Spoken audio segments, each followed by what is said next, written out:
tonight on the Goblins Corner, Jim Markus, a frugal living enthusiast. That's how we roll. That's how we roll. That's how we roll. That's how we roll. That's how we roll. That's how we roll.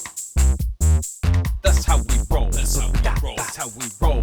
welcome to the Goblins Corner. My name is Eric. And I'm Matt. And tonight, We're interviewing someone. yes, we are interviewing Jim Markus. Indeed. Jim Markus is a frugal living enthusiast, event producer, writer, and game designer. He hunts deals for a living and designs games and hosts events in his free time.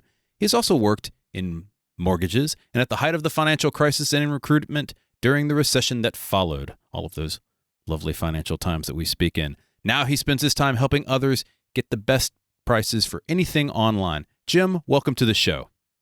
Thanks for having me. Really excited to be here. Welcome aboard. Yeah. So, first off, tell us a little bit about yourself and talk to us about the Frugal Living Enthusiast podcast that you have. Yeah, I host Frugal Living. So it's a podcast for smart consumers, people who are frugally minded, people who want to get the best deal on everything. And lucky for me, I do a lot of interviews, so I get to talk about a lot of different things. I interview people about financial independence, and we also talk about things like dumpster diving.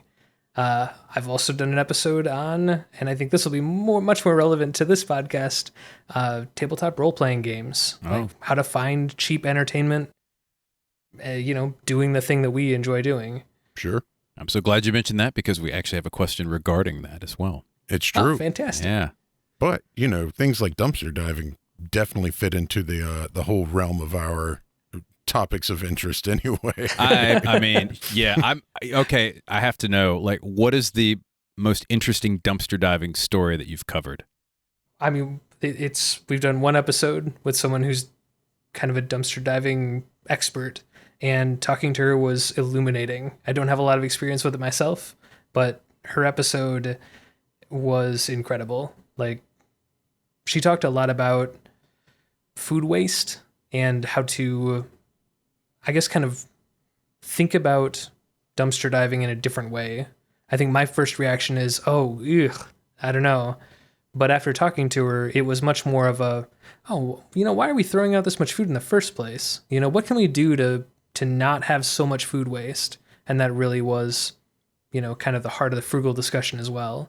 Absolutely. Mm-hmm. That makes perfect sense. It's interesting. I don't know much about food waste, but I do know about a lot of reusing stuff, especially in gaming. And I follow a lot of YouTube series where they take trash and they make something out of it. And I actually have been putting some of that stuff together. Some of that stuff you can actually see behind Matt there.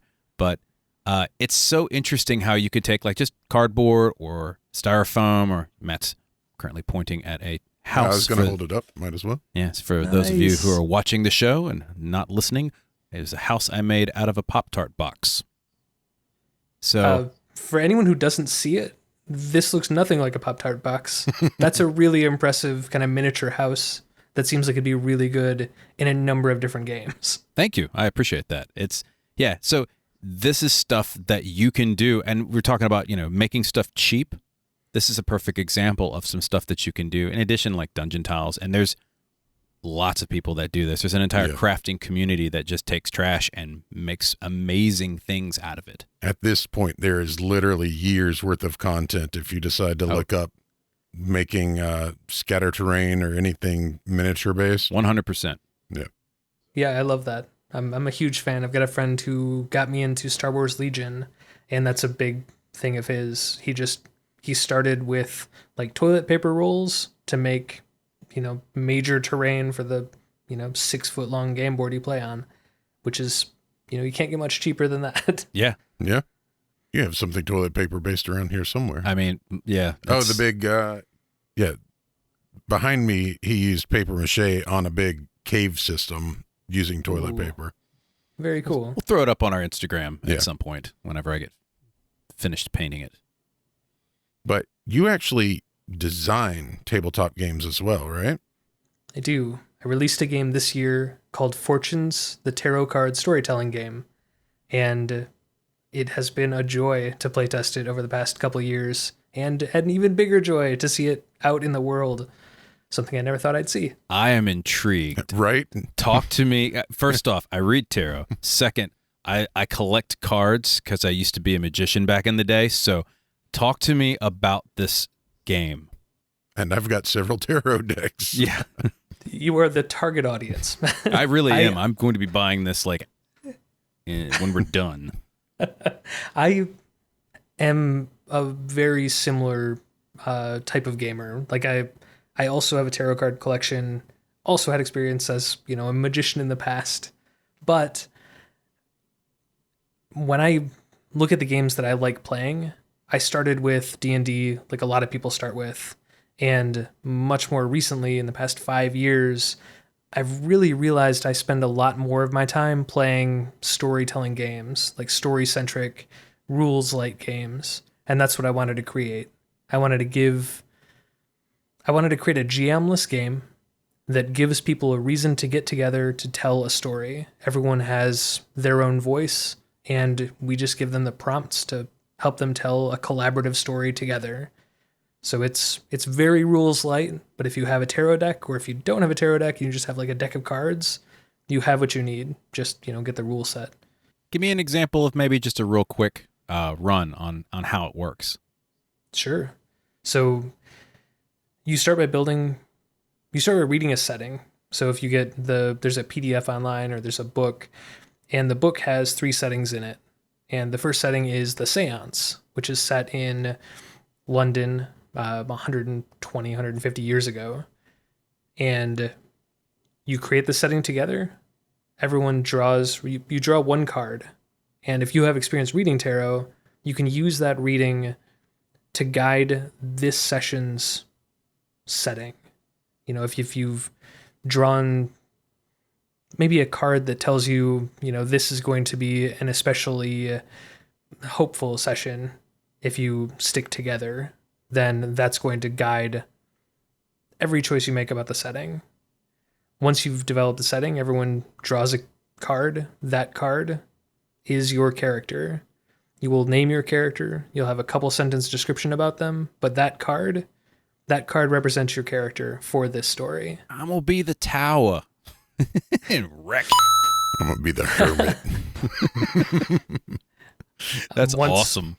It's really like a completely different game every time you play, because everyone has different styles of storytelling. So it's fun to see how different people interact with this, you know, very loose game system. Very cool. But yeah, that's the start of the game. The middle of the game, the bulk of it is you draw 3 more cards, you hold them in your hand, and those cards correspond with prompts in the book.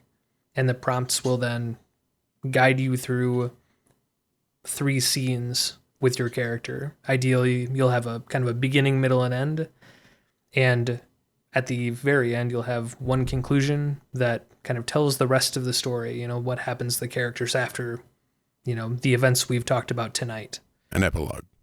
Yeah, an epilogue, absolutely. That sounds great. Yeah, it's a lot of fun, you know, and I've played this many, many times now, and it's One would hope. very, very different every time, which is delightful. Even with the same setting, it's very different. And what was the name of the game again? Fortunes, the tarot card storytelling game. Okay. And you can find it at writingduels.com or at Indie Press Revolution or DriveThruRPG or itch.io. It's out there and it's ready. Everywhere you want to buy it. Right. Awesome. So aside from the game, obviously, that you've created, what's one of your favorite storytelling games, whether it's D&D, Shadowrun, what have you? There are so many. I think the first game that really broke my brain was Dread. Have you heard of Dread? Oh, yes. We've done an entire episode on Dread. Fantastic. So that, you know, huge story, you know, story-based game in the kind of genre. I really love horror. I really love kind of like thrillery games. Dread definitely falls into that. But I also love having an artifact with a game. In that case, it's a Jenga tower. In the case of Fortunes, it's a tarot deck.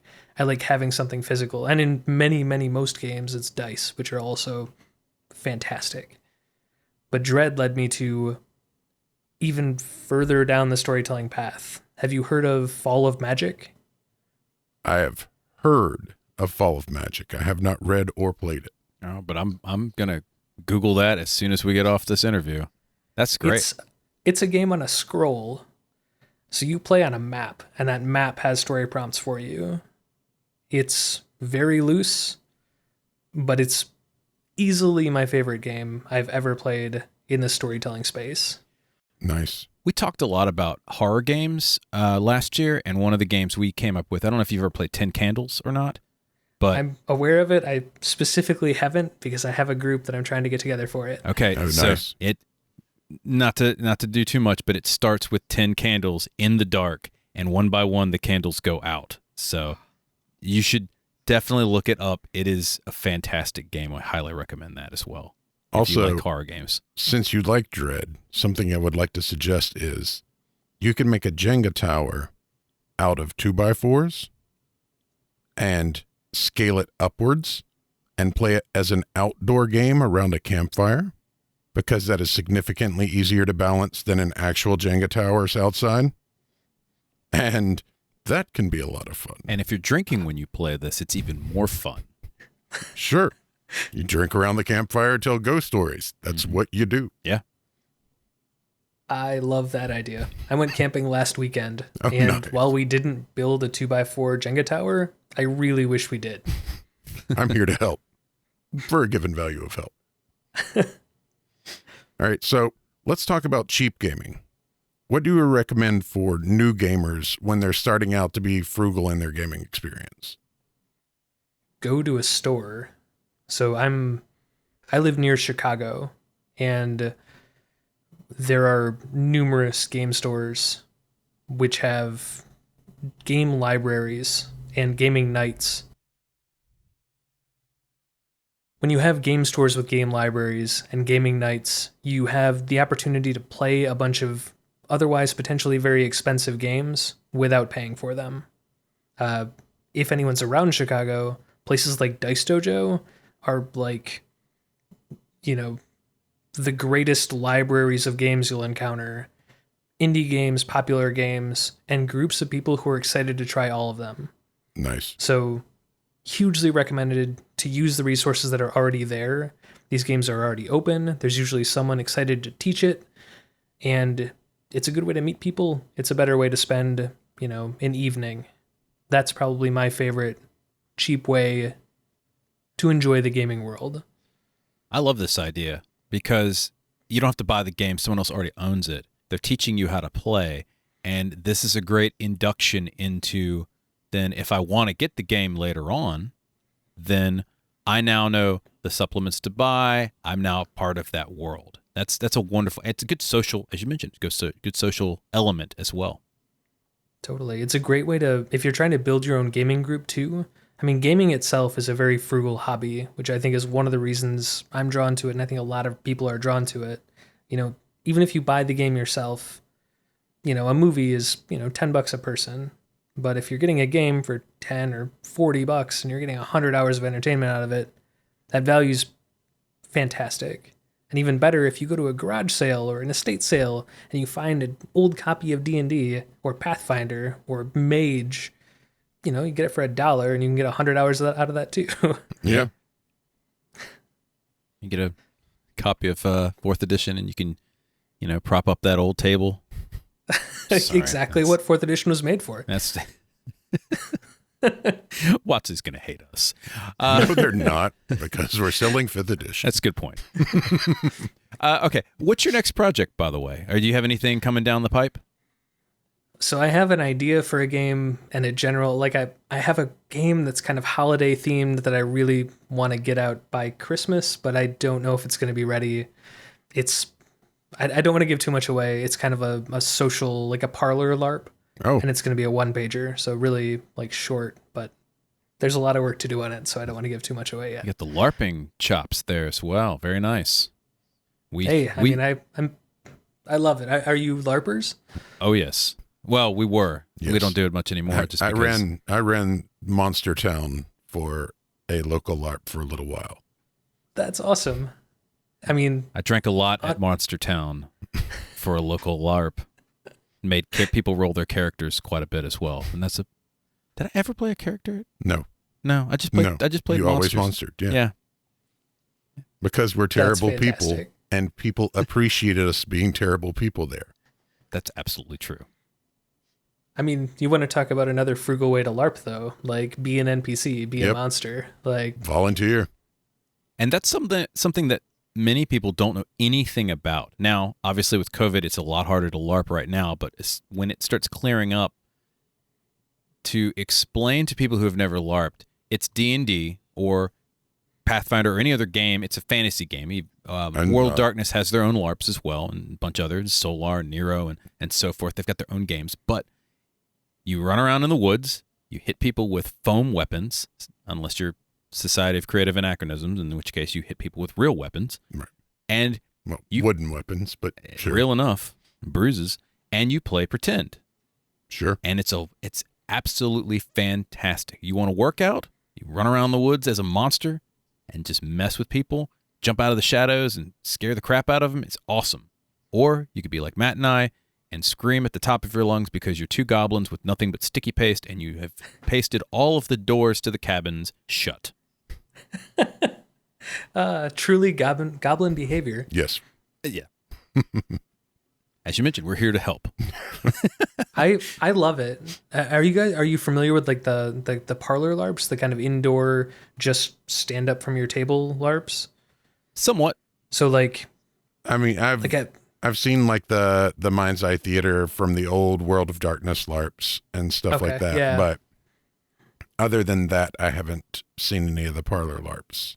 I haven't done outside camping LARPs yet. But the ones I've done have been a lot of indie LARPs just in someone's backyard or in someone's like house. We've done pirates, we've done ghosts, we've done, I mean, you name it, just like a bunch of weird little things. And many of them were on Drive-Thru RPG. Just like download the PDF and you'll have like, and really just for the GM.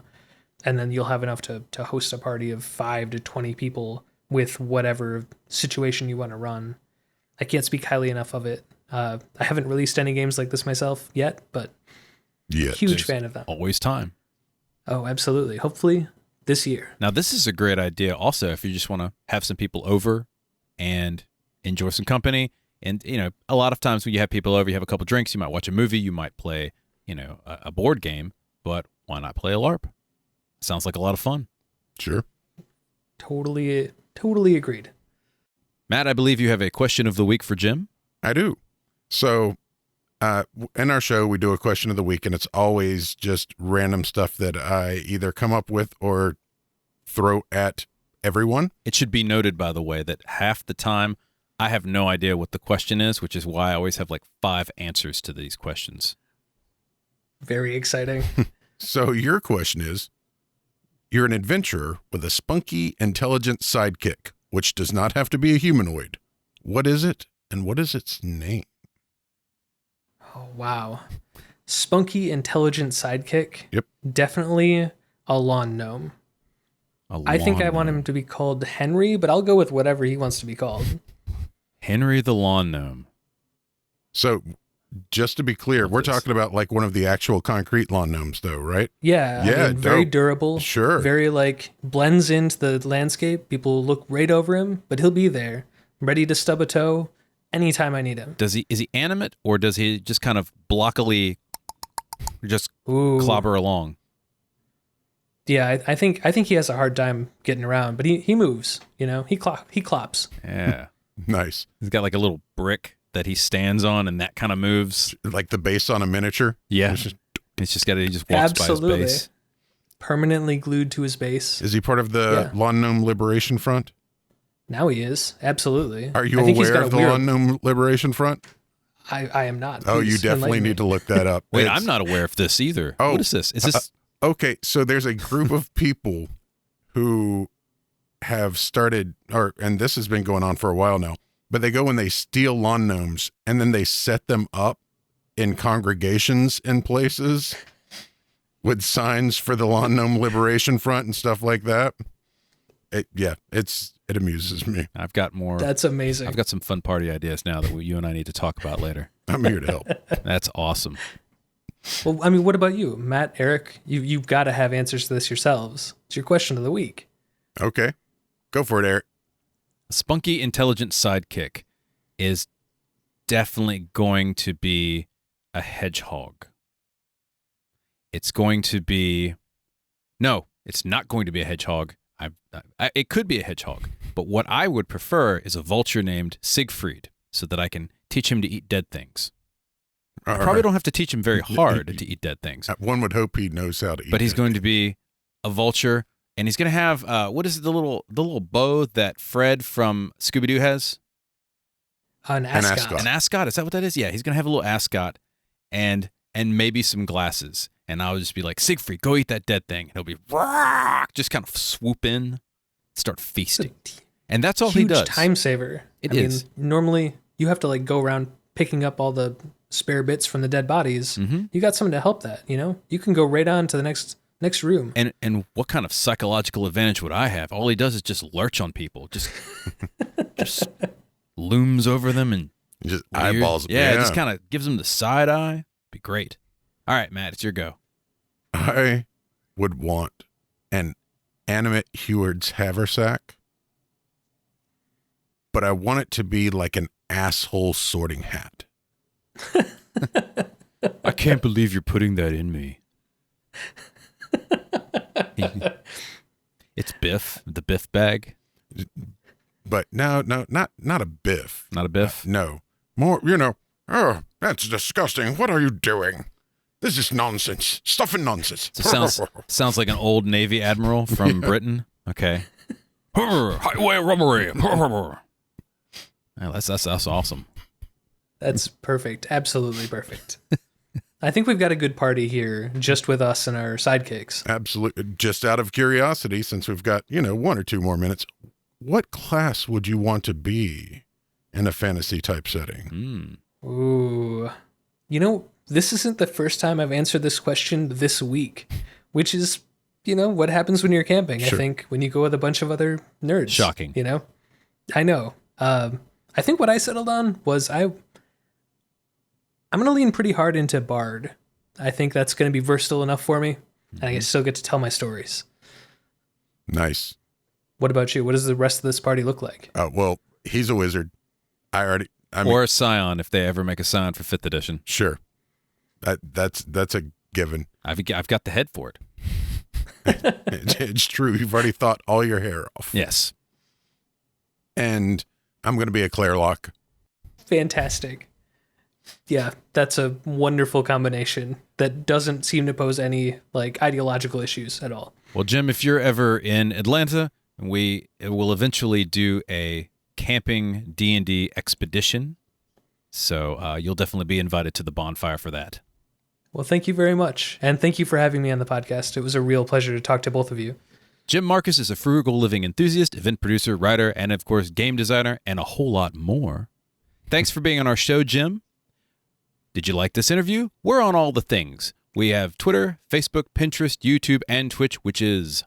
which is Goblins Corner. And we're also on Instagram, which is the Goblins Corner. Did you like our show? Subscribe to the podcast on your favorite player, YouTube or Twitch. Click those 5 stars. Give us a review on iTunes, YouTube, and Podchaser. It feeds our hungry algorithm and gets our show out to more people. That's all the time we have for today. Once again, my name is Eric. And I'm Matt. And we'll see you next time. Good night, folks.